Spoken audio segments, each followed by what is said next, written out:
Get ready to hear the truth about America on a show that's not immune to the facts with your host, Dan Bongino. All right, welcome to the Dan Bongino Show. Producer Joe, how are you today? Well, it's one of those weeks again, Dan. Where do we start? Well, we had a great week last week, with the exception of Friday. And listen, folks, my show is for you. Outside of my God and my family, you matter to me more than anything.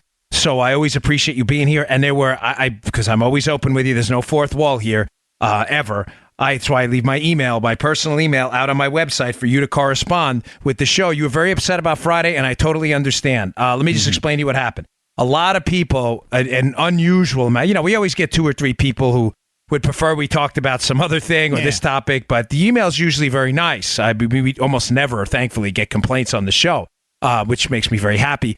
But Friday, a lot of people were upset that we did not address what was going on in Florida. It's not even, I don't even want to call it the recount, Joe. It's not a recount. I refuse to call it it's the reassessment. Yeah. Because they want to reassess the election. It's not, stop calling it the recount. They are not even counting, in my opinion, of legitimate votes anymore because no one can answer a question. Until they answer the question about what's going on, I'll get to this, then we'll call it a recount. But I just want to explain to you what happened without wasting any of your time. I had a marathon day on Friday. I had to go up and I had to fly out, do the 5, tape Gutfeld show on the 5, do Tucker, wake up the next morning, do Fox and Friends, and then fly back. Now, having said that, it's not a pity story. No. I love you guys and ladies, but I don't take days off. I may next year, but I have never in 3 years missed a show, ever. Any weekday. Holidays, nothing. We do 260 shows a year. I am not paid to do that. I am paid on a salary. Meaning, and I'm only paid to do 220 shows. I do 260. So does Joe. I do not. I do it because I love you guys. I don't want to lose my audience, and it's important for me to get out there. Having said that, Friday we had to tape early because we had to catch a flight. Really early. And by the time we had taped and Joe and I got the show out, the Florida information was not as clear yet. And I never want to put stuff out there that I got to retract. I'd rather be second or third and right than first and wrong. And I was just uncomfortable putting out. That's the reason. There's no other trick story to it. So my apologies. I never want to let you down, and I don't want you to feel like I wasted your time. I loved Friday's show. We actually thought it was a good one. It was. But you have to understand, Joe and I were determined to get you a show no matter what. I mean, everyone else, candidly, folks, would have just taken a day off or put a guest in there, but Daniel, we don't do that. You got to decide one thing, pal. What do you want to do with your life? I need Dee Snider in here to start singing the rest of it. Maybe next year we'll start taking some time off. Maybe it was better that I didn't do a show, but I was committed to getting you a show no matter what. So that's it. I'm really sorry for that. But I'm going to get into that today, Florida, what's going on. So don't go anywhere. And I got a lot of information about Whitaker, what's really going on with Matt Whitaker, the acting attorney general. Don't miss this for a minute. So my sincere apologies. I love you to death, folks. I feel really bad. It's been on my mind. You ruined my whole weekend. For what it's worth. So those of you, it did. Paula was like, "Will you get?" Morning as well.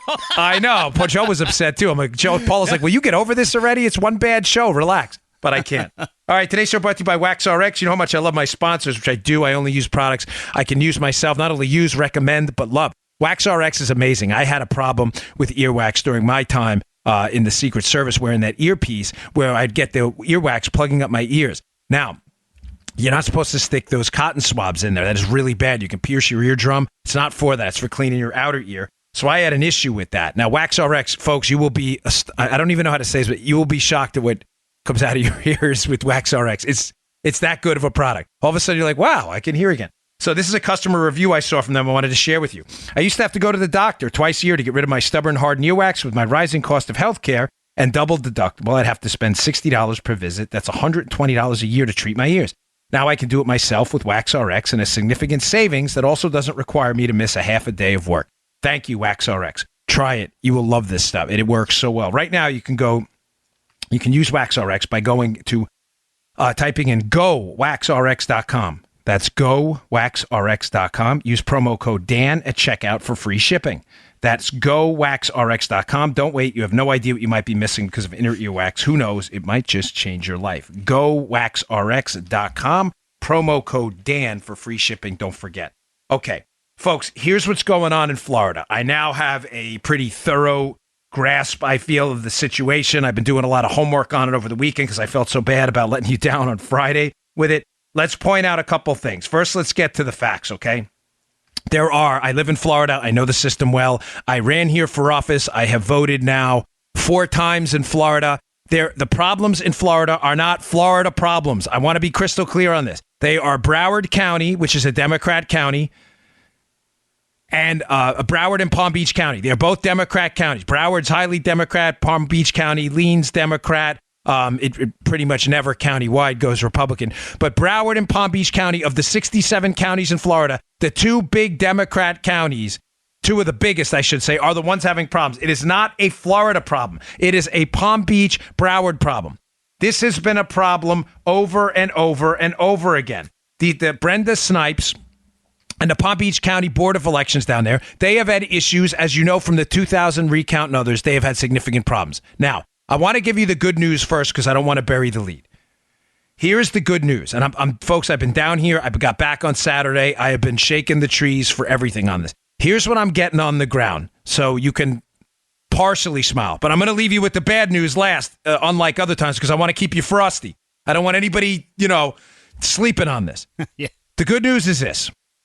Rick Scott, who's the governor, is a ninja when it comes to this stuff. I'm not kidding, folks. Don't let Rick Scott's gentlemanly, calm. I mean, we've all seen him interviewed on Fox. He's certainly not as passionate as I am about stuff. But Rick Scott wins. He only wins by something. He wins. Rick Scott has not lost a race in Florida.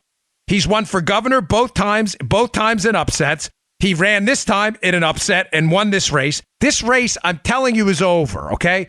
Now, the Democrats are going to pull every single thing out of their hats to try to take this thing back. Rick Scott is not having it. Now, when I say not having it, I don't just mean he's sitting out there saying, what are you going to do with your we're not going to take. I mean, Scott and the Republicans down in Florida learned a lot from 2000. They have lawyers on this case. This is what I'm hearing, that are ready to go ninja style on this thing. They are not messing around. They're not screwing around. They're not like 2000 where it took days to get the Bush team down there and fix things up and get people on the ground ready to fight this. The Scott team is ready. They are rocking and rolling. They have lawyers who know exactly what they're doing. I'm telling you, this guy is a bulldog. Do not mess with the guy. He gets it. He understands they're trying to steal this thing. And he has a strong, strong legal team. Not only that, folks, remember, this is a PR fight too now.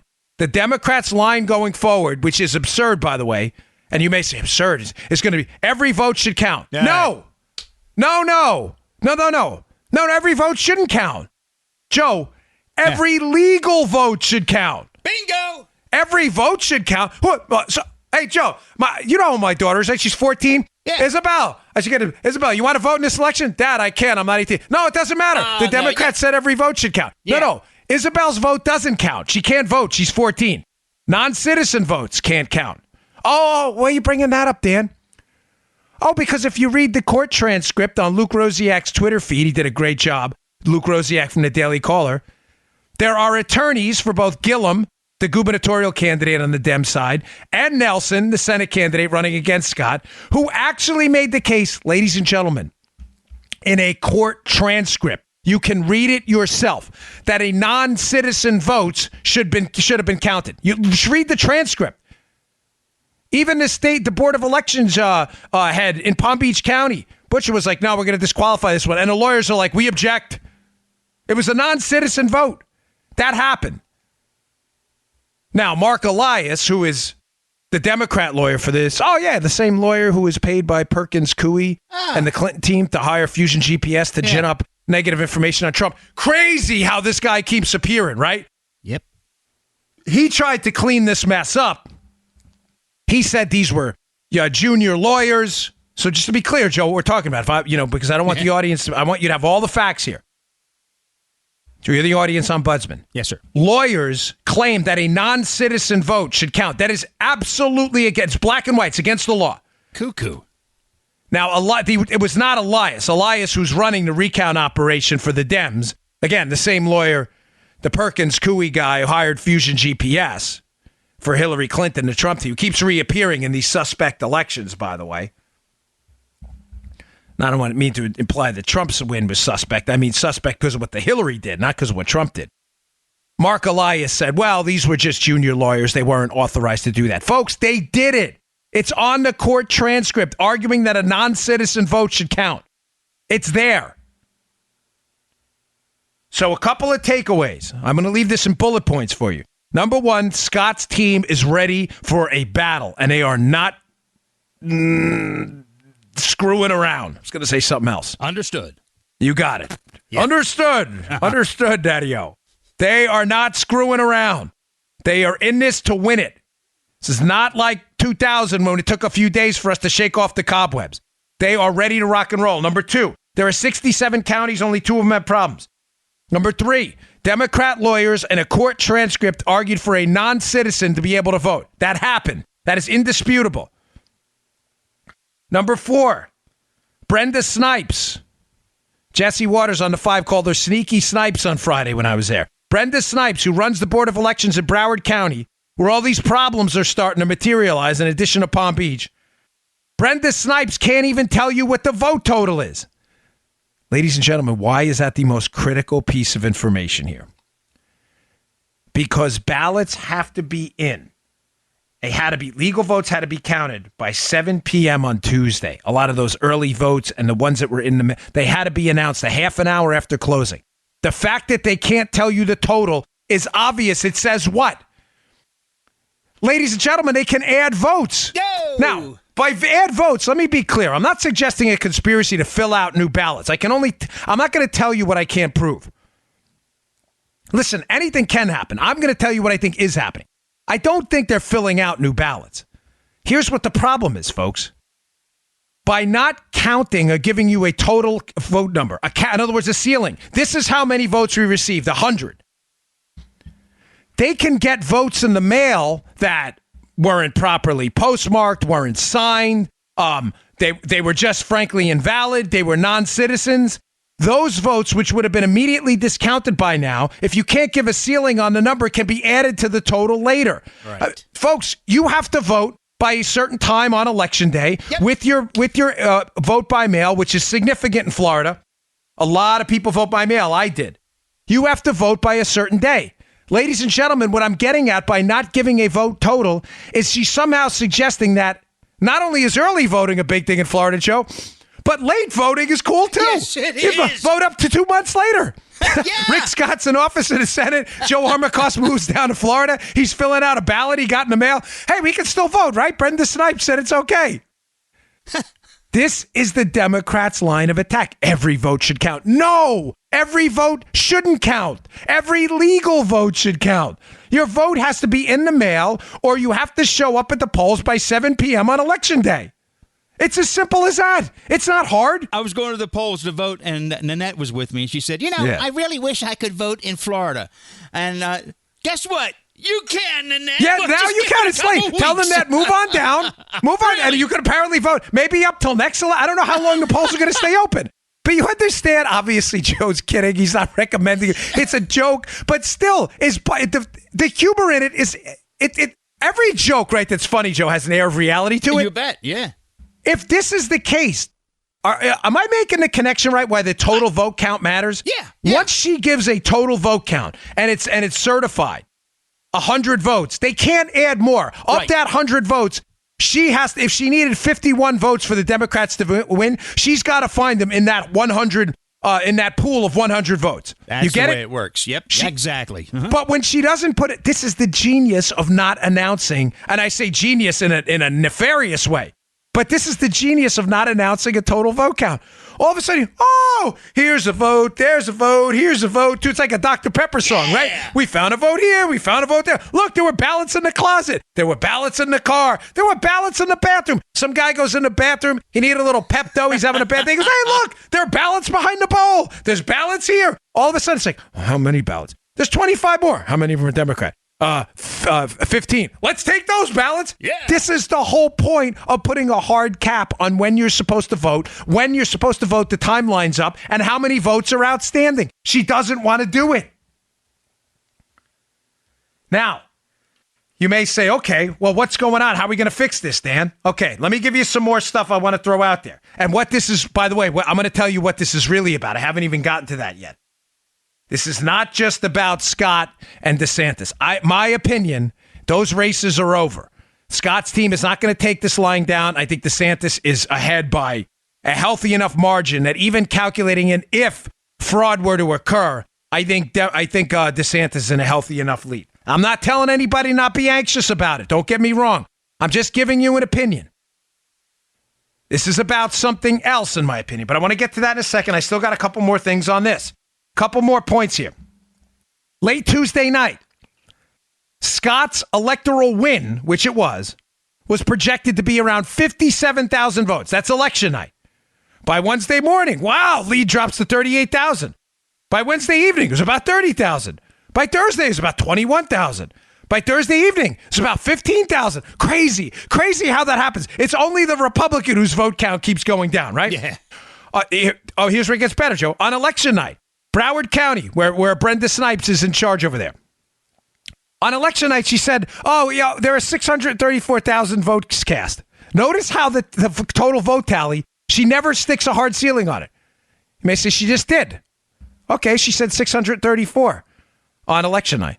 Oh, but that changed, Joe, at 1 a.m. on Thursday, where there were 695,700 on 2:30 p.m. Thursday. It was up to 707,000. By Thursday evening, it was 712,000. Where the hell are they finding these new votes?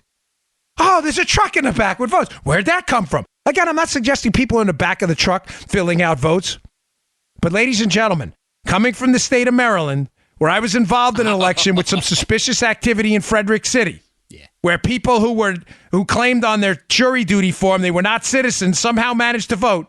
Let me tell you something. Where there's smoke, there's fire in a lot of these cases. Joe, remember the Ellen Sauerbrey race? Ellen Sauerbrey wins the race for governor as a Republican in Maryland. All of a sudden, Baltimore City, 27,000 votes, Joe. Yeah. How did that happen?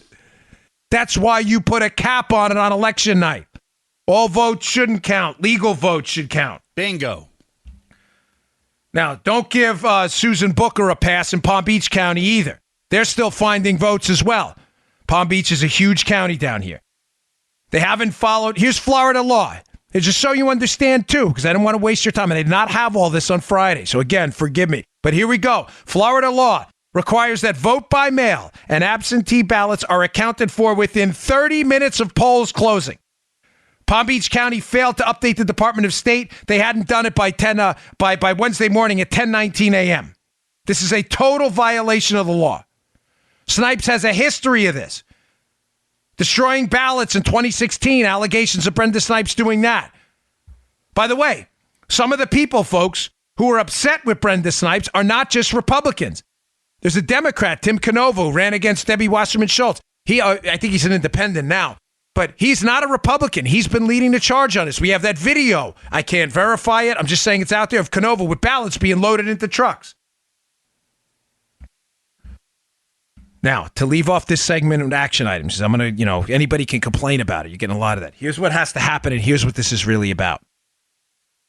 First, here's what has to happen. The Secretary of State, Florida, has to come in and take this over in receivership. Matt Gaetz has been incredible on this. We have some sound. It's 4 minutes long. I'm not going to play the whole. I'm just going to play a little snippet of it. But Matt Gaetz, who is turned into a real bulldog, in a good way, congressman down here, who's been leading the fight on behalf of DeSantis' team to get this election certified with the win that it was, not the theft that they're trying, right? He has been suggesting this, and he's right. The Secretary of State has to come in and take over here. Take over. Brenda Snipes should be removed. She's ignored. Ladies and gentlemen, the law means nothing. I've been thinking this weekend, I don't know what to do. If this race is stolen, Brenda Snipes has ignored court orders. She has ignored allowing people to come in there by law to view the process. She's just ignoring. I don't know how any other easy way to say it. She's just ignoring the law. The law required her to report by a certain time. Right. She didn't do it. Well, are we just going to let this happen? She needs to be removed. That's step one. Let's get the vote counted the right way now. Let's get it done. Let's get it done by Thursday. If after Thursday, I'm thinking about this all week, and they try to steal this election, I'm trying to think of an organized way so I can recommend to you some steps. And I'll be candid with you. I haven't been able to formulate. Protesting's not enough, folks. As people protest, it's not going to do anything. I'm sorry, but it's good to get out there. Don't get me wrong, but give me some time on this. I'm trying to think this through. What we can do in an organized way to get ourselves back to the rule of law and not allow this chaos to continue. But step one, the Secretary of State has got to move in. Snipes has got to be removed. Book her too if she can't figure it out. This is outrageous. They have no authority to grant extensions. There's no extensions. The vote in by Thursday or that's it. Certified or you're out. Now, what's this really about, folks? This is about, sorry, I was just pulling up some, I took a lot of notes before the show because I was so upset about Friday. It's not about the governor's race, folks. It's not about the Senate race. They're not going to win that. I'm confident. The Scott team is in it to win it, and the DeSantis team is not screwing around.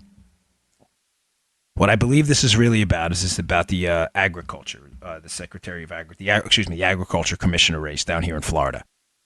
You may say, what the hell, Dan? Where'd that come from, folks? You're not hearing it? I know you haven't heard this, right, Joe? No. Again, I've been the whole weekend, I've been shaking the trees for what's really going on down here. And the reason I asked that question is the Bush v. Gore race was competitive because it was a 3-digit race.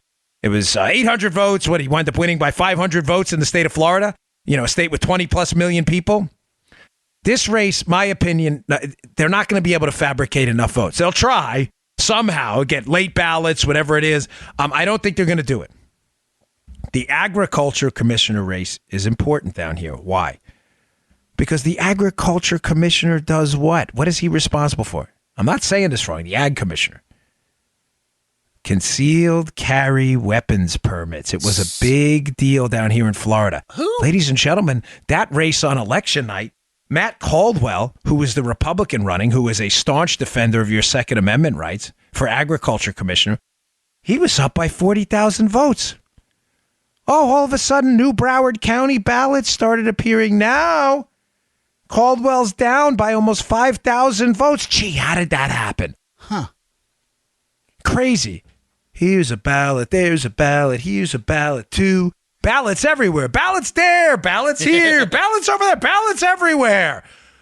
It's not the two races. They're trying to keep the focus on, and believe me, they'll take don't mistake what I'm saying. They'll take the gubernatorial and the Senate if they can steal it. Yeah. But they understand the likelihood is nil. But the likelihood of stealing the ag race right now looks very good. Now, let me read to you a little snippet from a while back when he was running against the Democrat. This is the ag commissioner candidate, Matt Caldwell, who again won on election night, but now is mysteriously down because of all these. Here's a ballot, there's a ballot. Ballots everywhere. He's down by 5,000. And right? none of these ballots here are for you. Are for you. Never. They never are if you're a Republican. This is from a few weeks ago. Nikki Fried is the Democrat. She is a huge gun grabber. She will be in charge of the concealed carry process. Oh, look at all the people she's got working for her. They're not exactly fans of the Second Amendment. From this piece, Fried, who has already been in touch with current Agricultural Commissioner Adam Putnam regarding the transition. This is from listen to her priorities.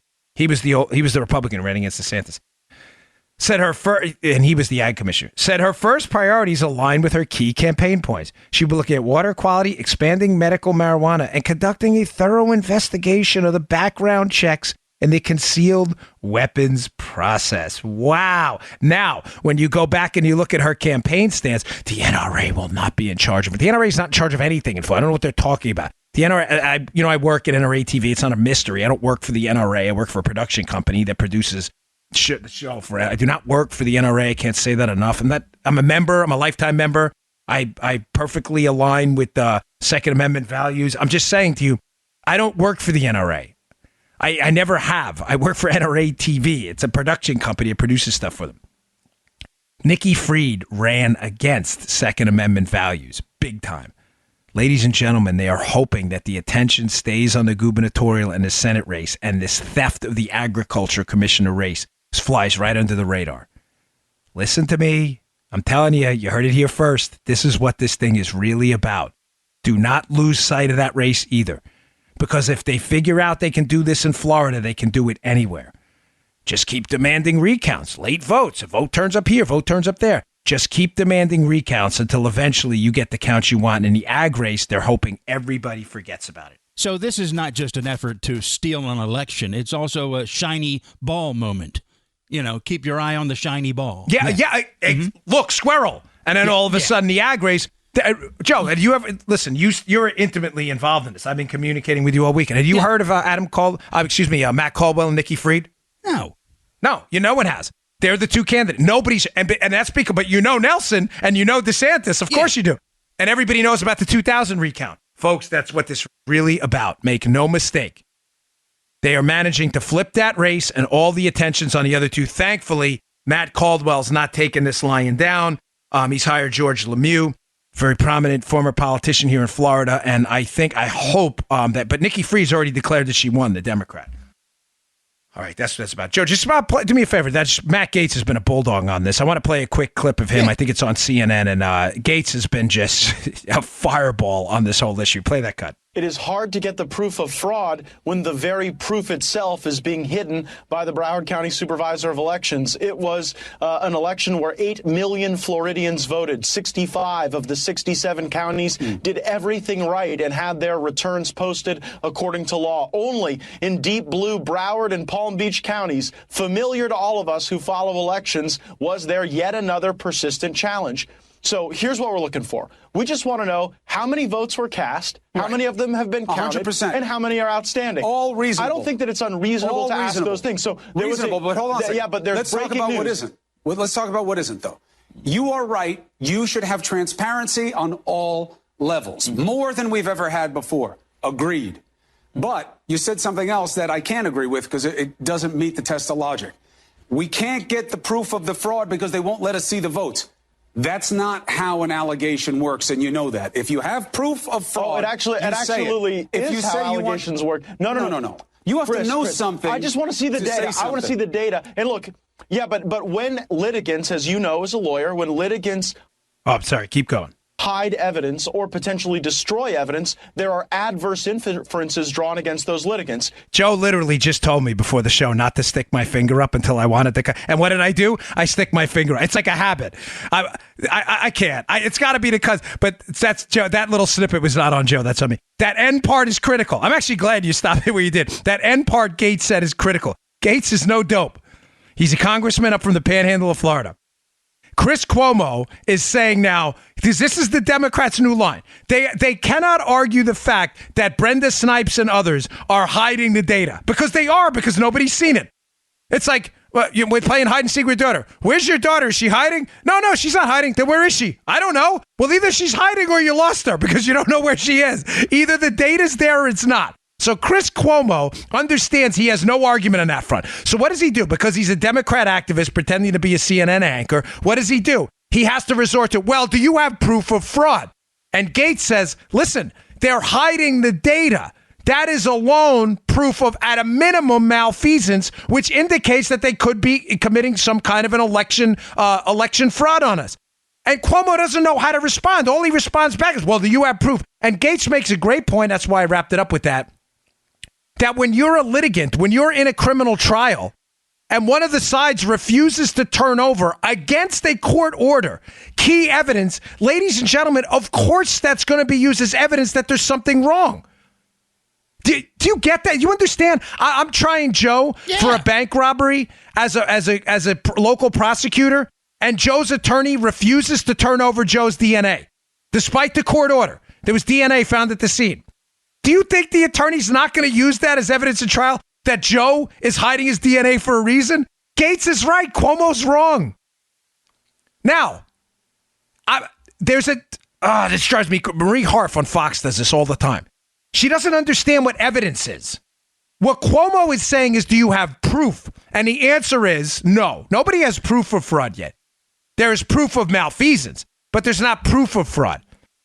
But that's not what Cuomo asked, Joe. Cuomo said, do you have evidence? And Gaetz is right. When you're arguing with your friends, yes, there's evidence. Is there proof yet? No. But the evidence of fraud, by the fact that they're hiding the information they have been legally ordered to produce, it's not an opinion, is evidence. Mm-hmm. Joe, does that make sense? I'm not turning over my DNA. The court orders you to. We're not doing it. That's evidence that you're hiding something. It's going to be brought up in court. Is it proof? No, but it is evidence. This is what makes me so furious about do you have evidence? Yes, they're hiding it. That is the evidence. No. It's not proof. And then they can follow, well, if you don't have proof, you shouldn't say it. And Gaetz is smart. He goes, we're looking for proof. Show us the evidence. Right? Yeah. Do you understand how if you're smart, like Gaetz is in this, you can't lose this debate? We have evidence. The evidence is they are hiding the vote tallies against the court order. Well, that's not proof. Point stipulated. Show me the data, and then we'll have proof that what you're saying is right. Oh, we don't want to show you the data. Okay, there's my evidence. You can't lose this debate, folks. You can't. We are right. They are wrong. Oh, man. Cuomo is just so bought into the liberal activist stuff. He can't even admit that this is a disaster. This looks really bad. People are furious down here in Florida, by the way, folks. This is not going to end well for the Democrats. It is not. I assure you. The people are furious down here. They feel like the election's already been stolen. I said that on Fox this morning.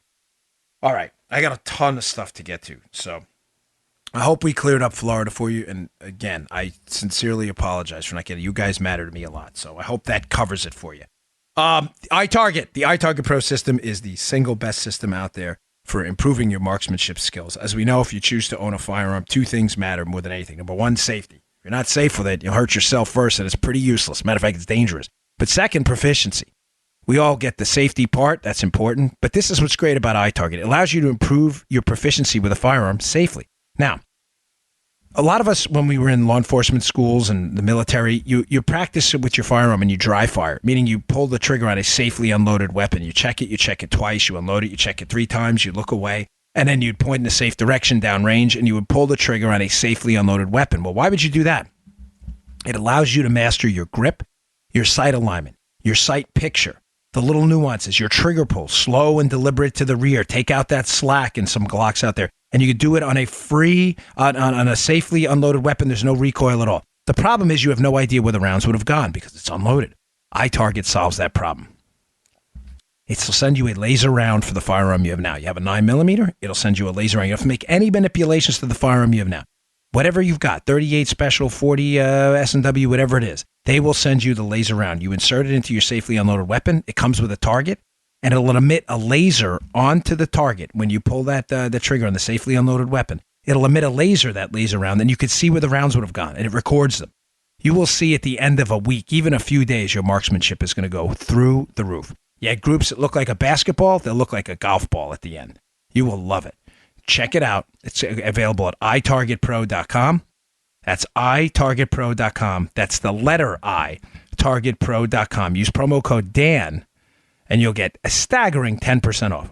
itargetpro.com. Remember, folks, competitive shooters do this. They dry fire 10 times more than they live fire. If you have a firearm, you need to practice your proficiency. Get this. You will never put it down. The reviews on the product are absolutely awesome. My father loves it. itargetpro.com, promo code Dan, 10% off. Okay. A couple things. Hey, Joe, where's the coup, by the way? I'm just asking. I mean, a great article in the Wall Street Journal. This is short, but I just want to bring this up to kind of bust everybody's chops on the left, because that's what owning the libs is, of course, my commitment. It drives the libs crazy. That's my commitment. Owning the libs always, every day. You should wake up every morning and say, did I own the libs this weekend? If you haven't, get on it. It's Monday morning. So there's supposed to be a coup, right? The Donald Trump election was a coup. The Russians got involved. Mm-hmm. He colluded. It's interesting that if Donald Trump, if it was a coup involved to take over the government, it's fascinating the Democrats took back the House and he let it happen. Isn't it amazing? Where were the Russians on this one? Yes, it is amazing. Folks, I'm just asking. I'm just throwing that out there. There was this devious coup to take over the government in conjunction with the Russians. Of course, that's all nonsense made up by a bunch of basement-dwelling, s'mores-eating losers in their basement, waiting for their dinner from mommy, who are like 30 years old, don't have jobs, and probably work for Media Matters. But there was no coup. Where are the riots in the streets right now with the Republicans and conservatives all upset? Well, the answer is none, because there was no coup. The election in 2016 for president was legitimate. Donald Trump won legitimately. The Democrats took back the House.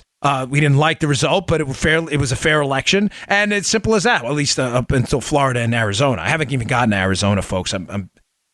That's a whole different issue. Of that, we have some problems over there too. But there were no riots in the streets because conservatives don't do that because they have jobs and families to get to. They don't, unlike the Antifa crowd, has nothing to do when they're not in their basement with their lattes. One other quick thing before I get to Whitaker, because this is another pressing issue, and I want to give you the skinny on why they're battling against Whitaker. Folks, do not downplay this Clinton 2020 talk. I was on Fox and Friends this morning, and this came up that a prominent pollster, Mark Penn, who is very well connected in the Democrat sphere and space, is throwing out there in a Wall Street op-ed today that Hillary Clinton's going to run again, and he calls it Hillary 4.0. How she's going to now run as a far-left firebrand, like an Elizabeth Warren kind of candidate. Far-left, big-time liberal, open borders, all that stuff. A lot of people are laughing about it. Folks, I'm telling you, I worked for the Clintons. I worked for her for a long time. Do not for a second downplay this. I'm serious. As Trump presidency and re-election matters to me. They asked me a question on Fox. It upset some people. They emailed me. They couldn't believe I said it. Mm-hmm. They asked me on Fox this morning. This Hillary, and if you ever watch, I never ever, Joe, you see me on TV 1,000 times. Yeah. I always give an answer right away. Yeah. I never ever look, stop, take a break to think about something. Ducey asked me this morning, right before the end of the cut, Steve Ducey said, Dan, I hear it in my ear through the phone line in my studio, right? Can Hillary Clinton win? And folks, it took me a second because I didn't want to give the wrong impression. I said yes. And I could tell they were shocked. And I think the audience was too, because I got a few emails. How could you say that, folks? I love the president. I am actively going to work for his reelection. That's not in dispute. But Hillary. I worked for Hillary Clinton. This woman is unbelievably ambitious. Do not sleep on it for a second. Oh, she can't win. She's going to get smoked. No. She can. You saw what she was willing to do in the 2016 election. Fusion GPS. The whole Spygate drama. Now, one thing Penn points out, which you should not forget.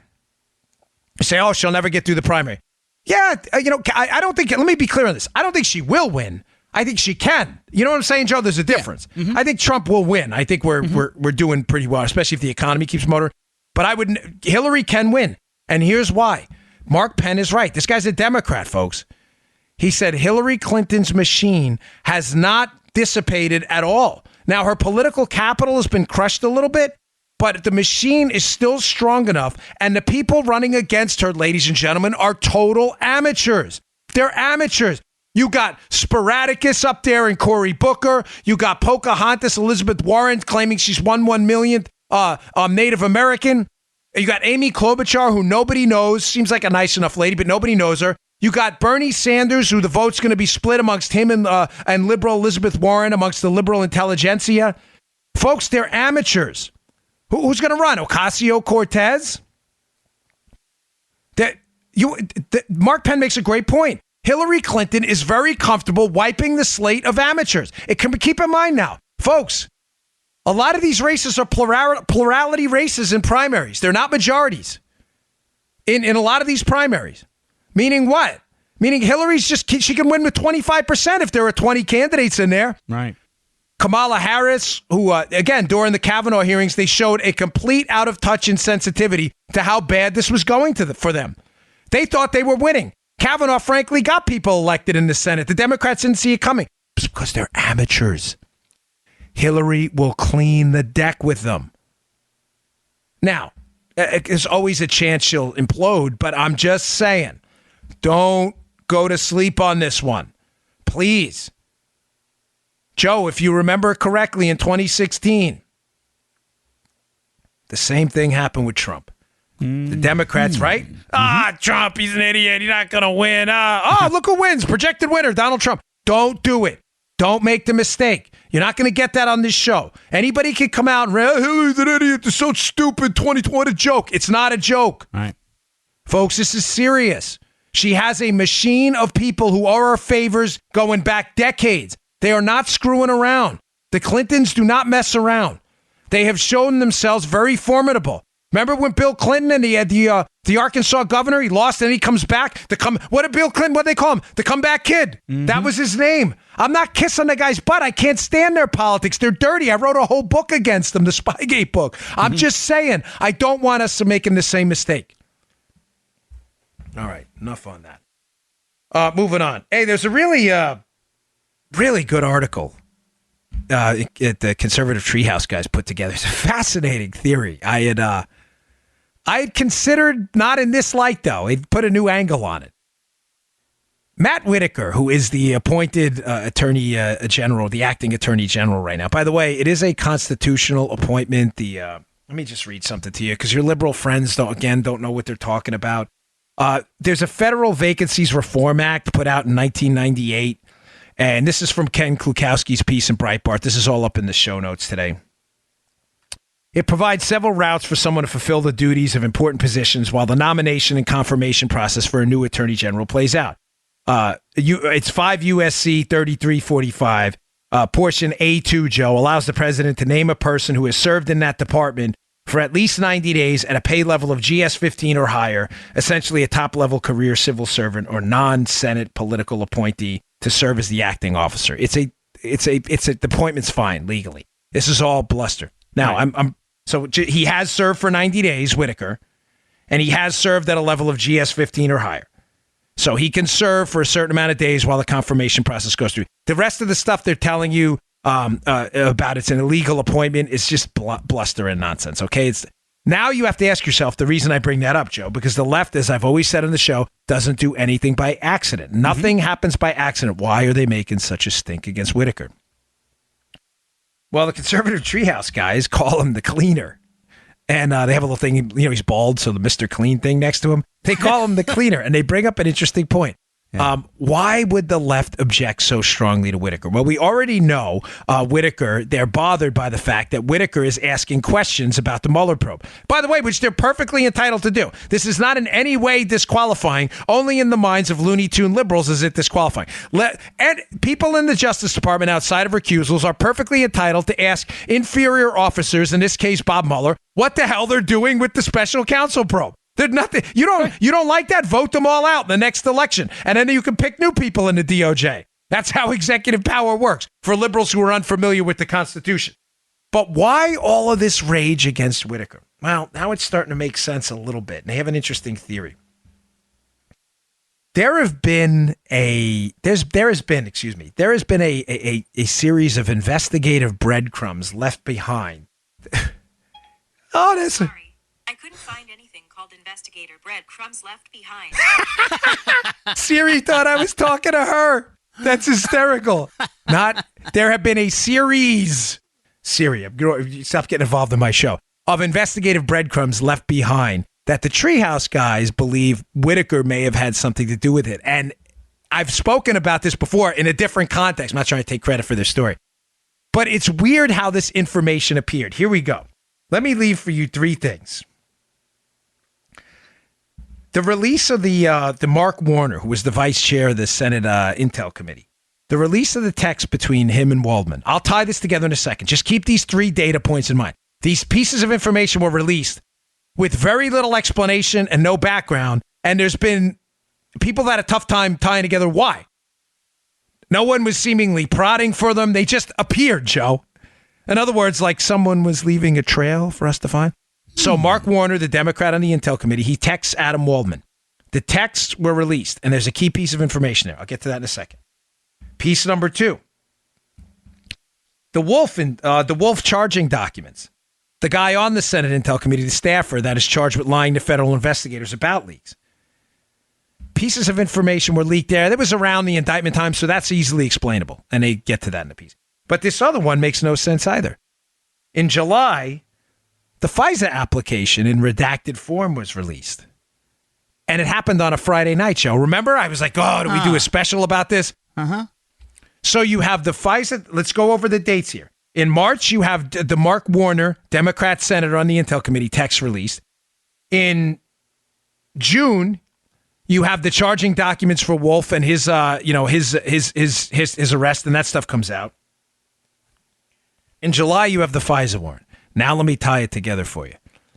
Ladies and gentlemen, it has appeared for a long time, and this is why I get so PO'd when people tell me, people think I'm not pro or anti Sessions. The whole take it east thing wasn't about Sessions. I told you the recusal was disastrous. I've been honest about that from the start, and I get flack from both sides on that. But there are things clearly going on in the DOJ. They're happening slow. I get it. But there are things happening. Why were those things released? How are they tied together? In those Mark Warner, Democrat senator on the Intel Committee, texts to Adam Waldman, there is a text on March 17th. Don't forget that date. March 17th of 2017. Let me quote you the text from Democrat senator to a lobbyist working with Russians and Christopher Steele, who's got connections to them, right? The text is, hey, I just tried to call you, but now I'm going into the SCIF. He spells SCIF wrong, the acronym, which is interesting. Going into the SCIF, which is a sensitive compartmented information facility. So on March 17th, Joe, stop me if you lose me here. Okay, on March 17th, 2017, a Democrat senator intimately involved in this Russia probe is texting a lobbyist working with a prominent Russian, Oleg Deripaska. He's also familiar with Steele. He's offering to connect to the guy ginning up the fake information on Trump. Warner's texting that lobbyist that he's going into a sensitive facility to look at a document, right? He's going into the SCIF. Mm-hmm. That's released in February of 2018. Everybody was like, well, why would we want to know what Mark Warner was doing on March 17th? Oh, look what's released in June. James Wolfe, a staffer for that committee, is locked up and is being prosecuted for lying about the release of a classified document. So now we're told, so the first piece of information released, they're leading us down a path, is okay, Mark Warner's texting this guy about reviewing a classified document on March 17th. A couple months later, another piece of information is released as if they're leading us somewhere. A staffer on Mark Warner's committee is arrested for lying about the leak of a classified document. Okay, so now we know. Oh, what appears in July? Wow.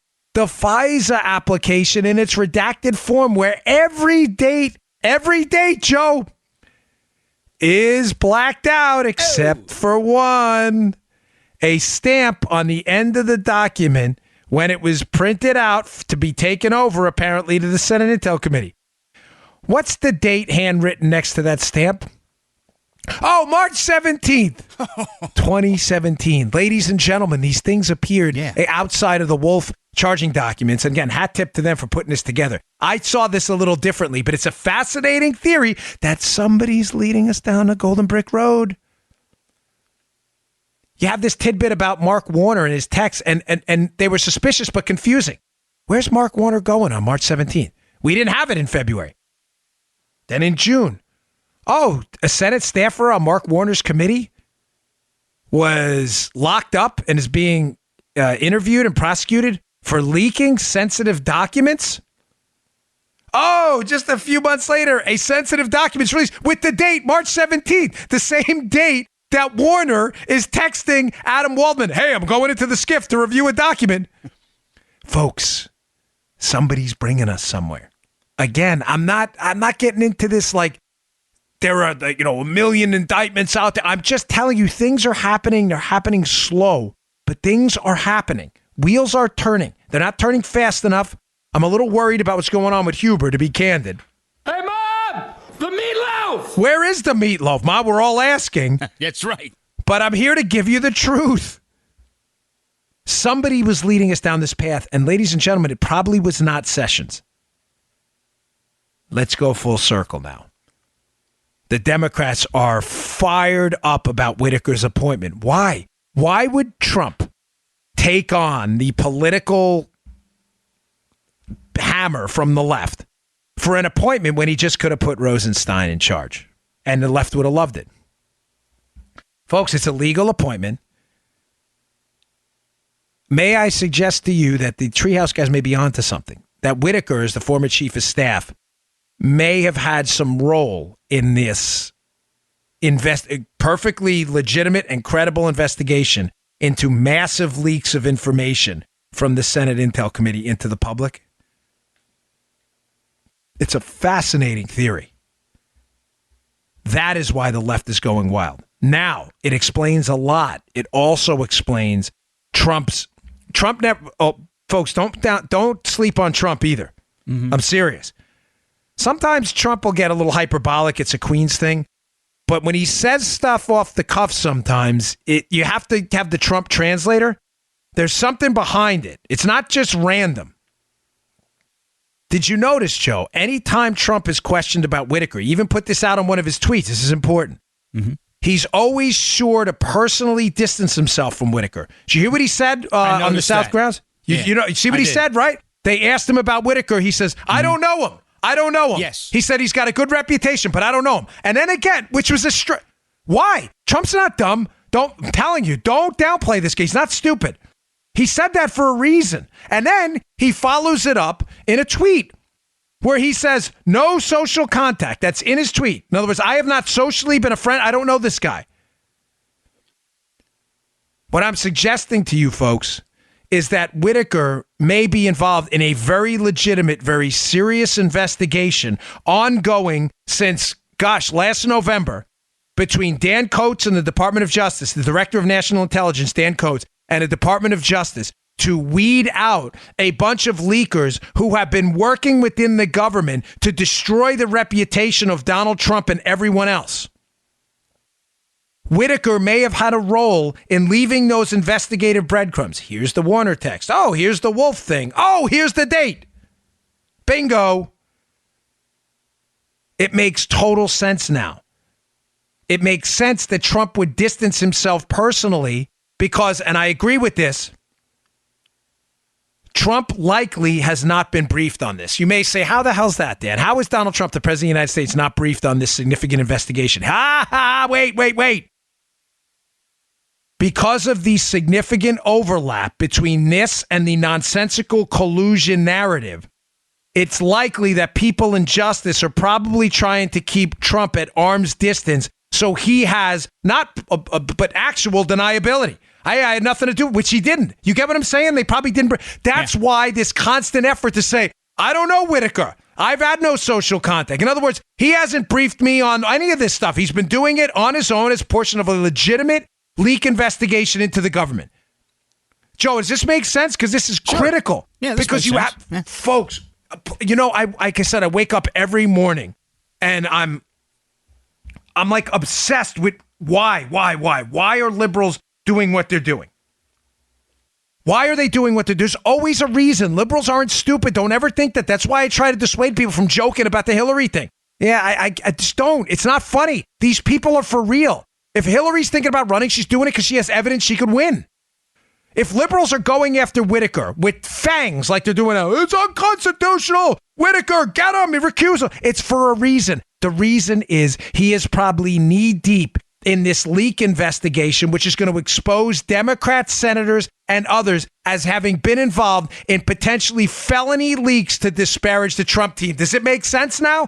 Did I tie that up? I'm sorry I had to take that slow, but you have to understand that. Yeah. Whitaker has been leading us down the golden brick road to an actual Wizard of Oz, not the fake one. And the Wizard of Oz is there are potentially Democrat elected politicians and liberal bureaucrats who are knee deep in a felony criminal leak scandal that Whitaker knows about.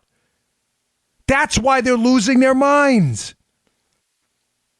Think about all those appearances of all those pieces of information.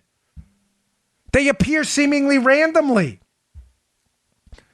Out of nowhere. Oh, look at these texts about a March 17th appearance in the skiff by Warner. Mm-hmm. What? What is that? And he's texting a guy working for a Russian lobbyist? Why? Did you ever think why? Then all of a sudden, oh, Wolf, it just appears. This guy got arrested. And we find out that the document that he was likely in possession of was released with the stamp of March 17th, the same date the Democrat senator was going into the skiff. Who else did he tell about that FISA application? Crazy, folks. All right, a couple other things. I have a story in the show notes today about Jim Comey using private email, which I just find sad, tragic. It's just, this is Jim Comey, holier than thou Jim Comey. It's interesting. He quotes Bible verses about his own morality. I've never seen, outside of Jim Acosta and Jeff Flake, a more arrogant, self-absorbed, narcissistic individual than Jim Comey, who apparently was using his own private email to communicate sensitive information. Now, last point on this, because the story's in the show notes. Please check it out. It's on my website.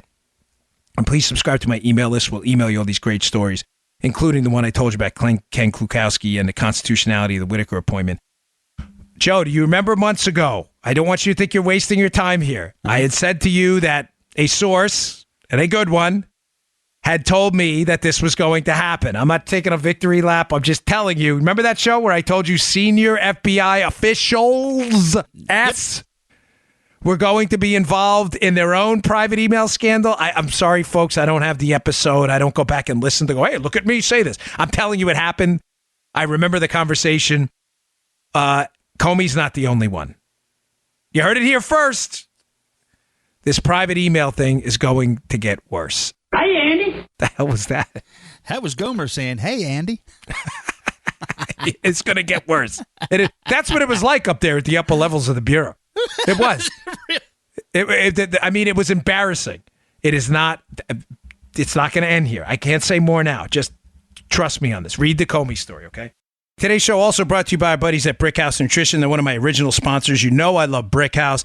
Brickhouse produces one of the finest nutritional supplements on the market today, but it's real food. This is what I love about this. It's called Field of Greens. Now, we all know we're supposed to be eating copious amounts of fruits and vegetables. We all know it. Every doctor, nutritionist, exercise physiologist, personal trainer, mom, dad, grandma, eat your vegetables, eat your fruits. Why don't we do it?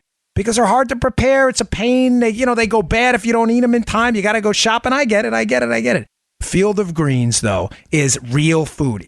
Ground up, wholesome, fresh fruits and vegetables into this great tasting powder. It's real food. It's not extract. This is not some second-rate garbage. This is high-end stuff. This is the micronutrients, the macronutrients, the life-enhancing compounds in fruits and vegetables, all ground up into a fine-tasting powder. You take 2 scoops a day. I take 1 in the morning, 1 in the evening. Put it in juice, put it in green tea, put it in tomato juice, put it in water, add it to your protein shakes. You will get all the benefits of life-enhancing fruits and vegetables in this terrific tasting formulation, Field of Greens.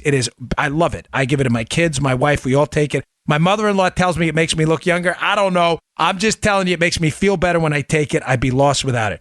Go to brickhousenutrition.com/Dan. That's brickhousenutrition.com/Dan. Pick up your jar of Field of Greens today. That's brickhousenutrition.com/Dan. Pick up a jar of Field of Greens. You will not regret it. It's the best nutritional supplement on the market. Thanks a lot. For all those people in California, man, God bless you. I had a house burned down in Wantagh, Long Island. I lived with my aunt. It is the most horrifying experience of your life. You have, I know the Democrats object to saying we'll pray for you. I frankly don't give a damn what they say about that.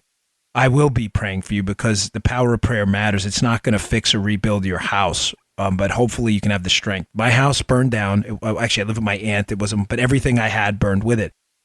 And I just want you to understand, from someone who's been through this, I didn't even own much back then. I was about, 19 or 20 when it happened. But you don't even know what you lost yet, because the scar of it goes on for a very long time. It was about a year later, I remember saying to myself, hey, I need that. What was it? I needed a locket that someone had given me, and there was like a little picture in there. And I'm like, oh, damn, that burned too. And then a couple of years later, I needed a birth certificate for something. I'm like, oh, I never got that burned. Ladies and gentlemen, when you lose everything, it doesn't all register in your head overnight. You lose everything. And I'm not talking about just the material stuff. The stuff can be bought and purchased again. Memories can't. I have no photos of my childhood. I have to get them from my father and my mother. They're all burned. Everything. I had letters people had written to me, all gone.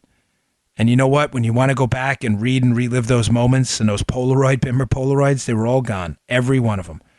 Memories I had from when I was a kid, all gone, folks. I walked out of there with a pair of Doc Marten boots and jeans. So please pray for them. It matters. I was devastated by it. And I only say it because I was in a diner this weekend.